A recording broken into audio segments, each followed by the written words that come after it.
we are going through so many challenges in terms of economics problems, people are not getting jobs. As of job, we need more jobs. We need more jobs. A whole lot to do in Ghana. It's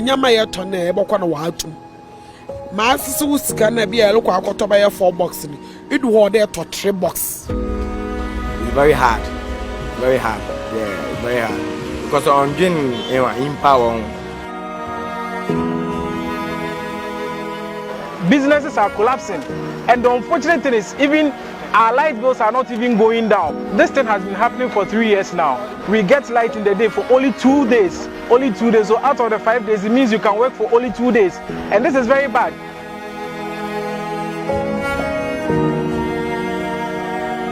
I asked him if he had ever been offered a bribe before. You mean as president? As John Mahama.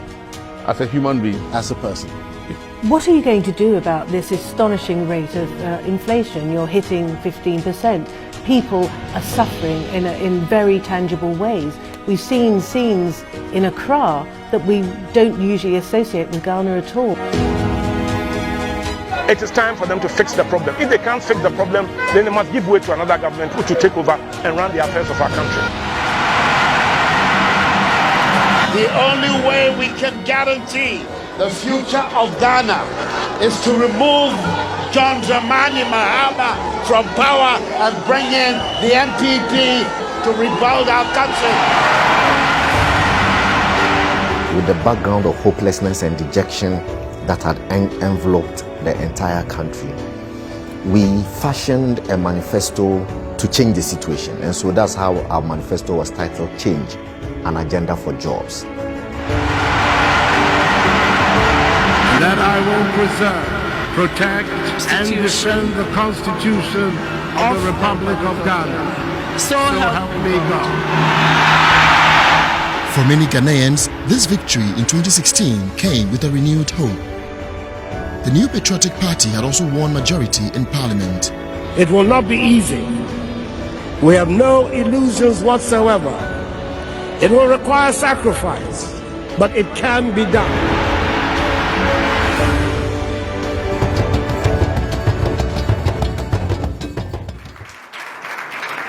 But after victory came reality.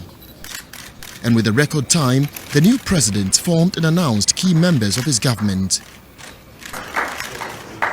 They are the men and women who will drive his vision, making it clear to them that there was no time to waste.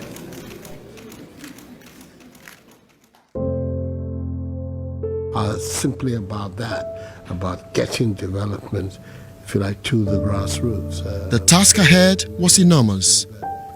His first major task was to ensure that power was stable in the country in order to get small businesses and industries that had collapsed under the Mahama administration back to work. To do this, we needed to find the money, because one of the major causes of doomsday was lack of money to buy fuel for the operation of our plants. Nigeria had refused to give us gas as a result of huge debts. And the president negotiated with Nigeria, and Nigeria agreed to restore gas supply to Ghana. I had to buy generators, and it was not easy at all at the time. We are so happy that today you get up, there is electricity, there is power to do everything. It takes a leader that has the confidence of his peers, to be able to broker such arrangements that we got within the short period. After years of doomsday, the lights were finally back for good.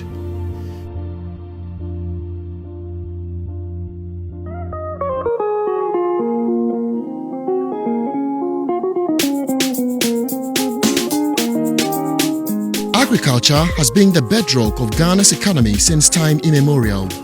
The launch of the Planting for Food and Jobs initiative in April 2017, 4 months in office by the president, encouraged Ghanaians to take farming more seriously than in recent past. Through this program, agriculture is once again a respectable and profitable venture that is creating jobs. The direct benefits are two. First of all, his income doubles, trebles, because those who are harvesting 3-4 bags, eking out from an acre of land can now do 10, 15, 20, 40 bags. I've seen it in Tumu area, where just by using improved seed and fertilizer, their yields just go using the same sweat. Yes, I have a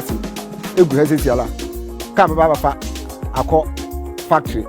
Yeah, be a school. Yeah, be a mamma, yeah, be a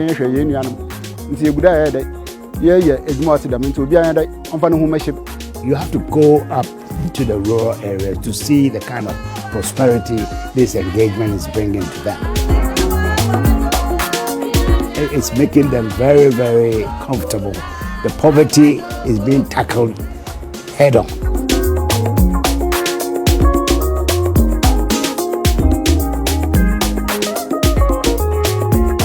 Today, the Planting for Food and Jobs initiative has brought renewed hope and energy, creating jobs, reducing poverty, and improving food security across the country.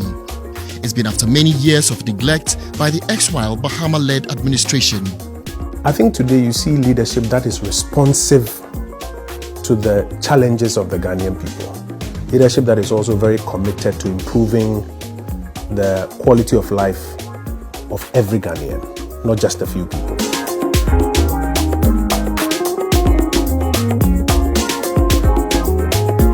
The first term of President Akufo-Addo's leadership has not even ended, yet so much has been achieved. Within months in office, nurses and teachers who were abandoned by the Mahama-led administration were empowered with the restoration of their allowances. The National Health Insurance Scheme was immediately giving a new lease of life with the payment of the 1.2 billion Ghana cedi arrears. Leakages at the country's ports have been sealed with the introduction of paperless ports. To augment operations of the National Ambulance Service and to save lives, 307 new ambulances were distributed to all 275 constituencies across the country. Another fulfillment of a campaign pledge, one constituency, one ambulance. As a first step in the fight against corruption, the Office of the Special Prosecutor has been established. With a promise to create jobs for the youth, he created NAPCO, or the Nation Builders Corps, which is giving jobs to thousands of young graduates.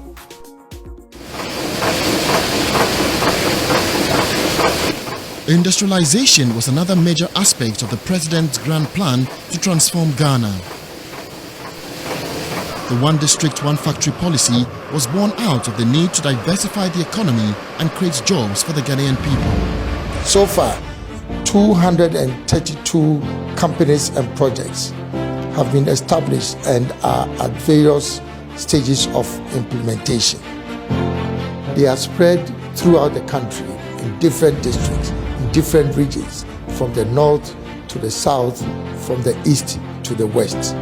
Everything here has been thought of, designed, built, and is now being run by Ghanaians. What we see here are very young people. We picked some from the university, some from industry, some from the streets. We are testimony to this fact that the idea that Nana Addo initiated and is championing is actually bringing a transformation in the lives of people. Just an idea from an individual can just change a life like that. But it goes beyond that, because it is also capturing new enterprises, at the same time capturing existing enterprises that were completely demobilized and almost dead, which have been resurrected. There 2013, 14, 15, after the night one collapse, and I got in a few. Until now, Brabon, why DA, until no you see after 2020, and you test an anado, a baby be a Jumano, one district, one factory. So I share a Juanasano. You never cross or a Tradiane, and my immediate.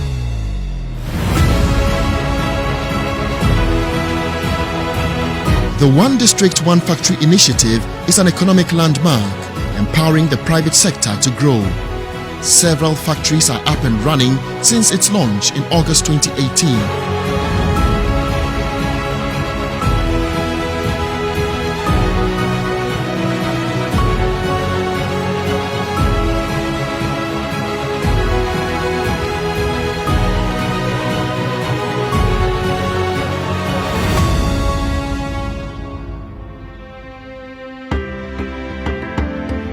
in Gazette number 12 of 2019, and thereby creating the Northeast region, and signed the instrument. Following the country's constitution, President Akufo-Addo led the creation of 6 new regions, empowering several communities that have been deprived of development. Using his long-known negotiating skill, peace has finally come to Dagbon. The presidential pitch, an initiative to support young entrepreneurs and the needy with startup capital, has become his regular routine. Bottlenecks in the banking sector, which were collapsing the country's economy, is now cleaned up. As part of an agenda to digitize Ghana, an ambitious infrastructure development program for the ICT sector with the national broadband infrastructure is ongoing. September 2017, school children from across the country waved their flag with excitement. For the first time in the country's history, senior high education is made free across the country. A government may not be able to make every citizen rich, but with political will and responsible leadership, a government can help create a society of opportunities and empowerment for every citizen. And I know no better way to do so but through access to education. The education of the Ghanaian child is something dear to President Akufo-Addo. Through this policy, a record 1 million children have access to secondary education in Ghana. He is the driver and mover of free SHS. As we speak, apart from we doing the technical work to support his SHS, the free SHS program is under the office of the president. For him to bring free education, women who ordinarily go and sell their clothes to make sure that the children are sent to school or there's food on the table, now would not sell their clothes again but will have their children in school. Across the country, many parents and students have shared various testimonies on the overwhelming success of the free senior high school policy and how it is securing their future. In 2001, I lost my father, and in 2008, I lost my mother. If not because of the introduction of the free SHS, I wouldn't be here, and my vision is to become a nurse in future so that I'll be able to help my community and the nation at large. When you talk about infrastructure projects, there's no comparison. Because let me give you an example. When you take a 12-unit classroom, we did 165. When you talk about 3-unit classroom blocks, all in secondary school, we have done 60. When you talk about 6-unit classroom blocks, we've done 173. We have done about 3 times more than the SDC ever thought in their mind.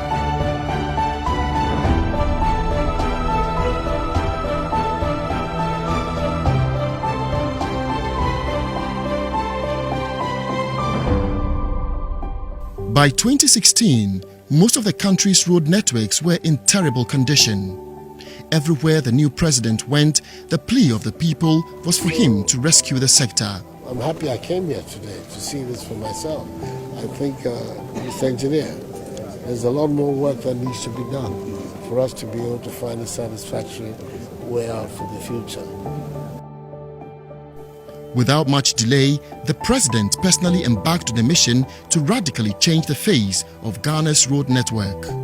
The road sector serves as the pivot, the fulcrum around which the economic development of the country revolves. So, Excellency the President went to work, government tackle the poor, deteriorated road infrastructure of our country from the very beginning. For the first time in the history of this country, 4 interchanges are being built simultaneously. We can talk about Pokwasi interchange, we can talk about Tema interchange, we are working on Obi Chebilamte interchange, Tamale interchange under Sando Hadro is in currency. We are going to Katsor for Takrady interchange at the PTC roundabout, making it 5. It has never happened in the history of this country. The country's railway sector can today boast of modern terminals and coaches. a 670-kilometer greenfield railway corridor linking the southern part of Ghana to Paga is underway, and so is the railway interconnectivity project between the port of Tema and Ouagadougou, the capital of Burkina Faso. Water has been supplied to many rural communities, while the One Village, One Dam initiative is making irrigation in several farming communities easy. Aggressive sports infrastructural development is being undertaken in many communities across the country, taking sports closer to the youth. Construction is underway for Ghana's first creative arts school, while a court to protect Ghanaian musicians and the arts will be up within the next few weeks. In 2019, the Year of Return program injected billions of dollars into the Ghanaian economy and saw an increase in tourist arrivals. To date, over 450,000 people around the world have died because of coronavirus. We have therefore made the assessment that COVID-19 can be characterized as a pandemic. The coronavirus pandemic took the world by surprise. No country in the world prepared for it. Even nations regarded as superpowers are grappling to deal with it. But leadership may have determined the survival of citizens in every nation. President Akufo-Addo is meeting with various stakeholders to assess the nation's preparedness. The Ministry of Health has announced that 2 cases of COVID-19. Ghana is investigating 2 suspected. By the 12th of March, Ghana had recorded her first 2 cases. At this point, decisive leadership is key. Those were heady moments in the government. Those were very difficult moments. And even if you want fear in the system, but out of all of that, he showed extraordinary leadership. He was very steady, very focused, and very calm. Midnight in Accra, and the nation is sleeping.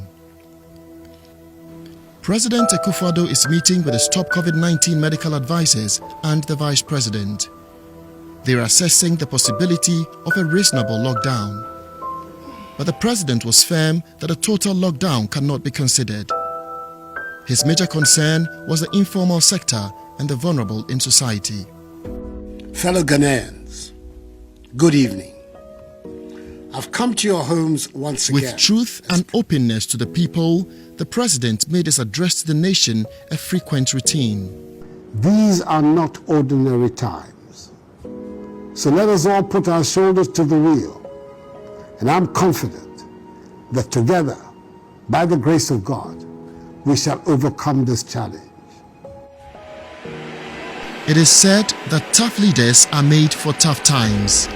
The leadership provided by President Akufo-Addo in these COVID times is unparalleled. He rallied and empowered local pharmaceutical companies and the manufacturing industry to provide essentials such as PPEs and hand sanitizers. Water was made free for all Ghanaians. Electricity was also made free for the poor with 50% reduction for high consumers.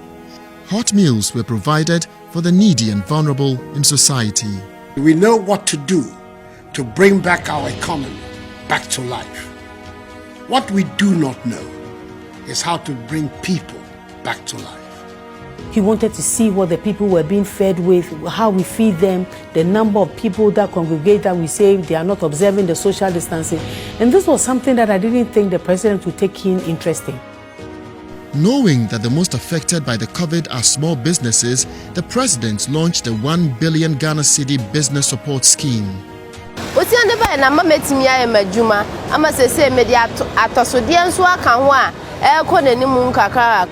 To date, 120,000 beneficiaries, micro, small and medium enterprises have benefited from this fund. 60% of these beneficiaries are women. From this crisis comes a lesson. President Akufo-Addo recognizes that Ghana has to make significant investment in the public health system and has immediately begun construction of 88 new district hospitals, all to be completed within a year. The world is looking at Ghana. You would be surprised at the sort of interactions I've had from locally from Nigeria and elsewhere. They're very proud of us. I am not surprised that he stands tall amongst his peers, both in Africa and in the world. It's thoughtful leadership that thinks about the people. It thinks about the grassroots. It thinks about changing the lives of people. It's not selfish leadership. If Ghana wants to become a big player in the global economy, the way forward is to industrialize. President Nana Akufo-Addo is doing exactly that. Continuity is in the interest of Ghana. Continuity is in the interest of the economy of Ghana. Continuity is in the interest of the youth of Ghana.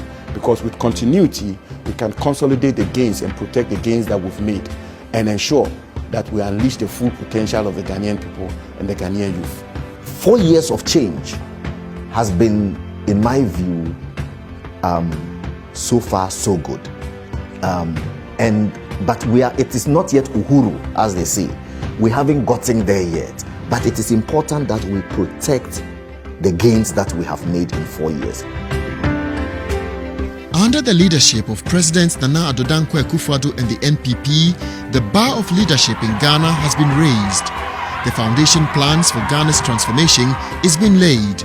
Investor confidence in Ghana has been built with global corporations such as VW, Sinotruk and others setting up their manufacturing plants in Ghana.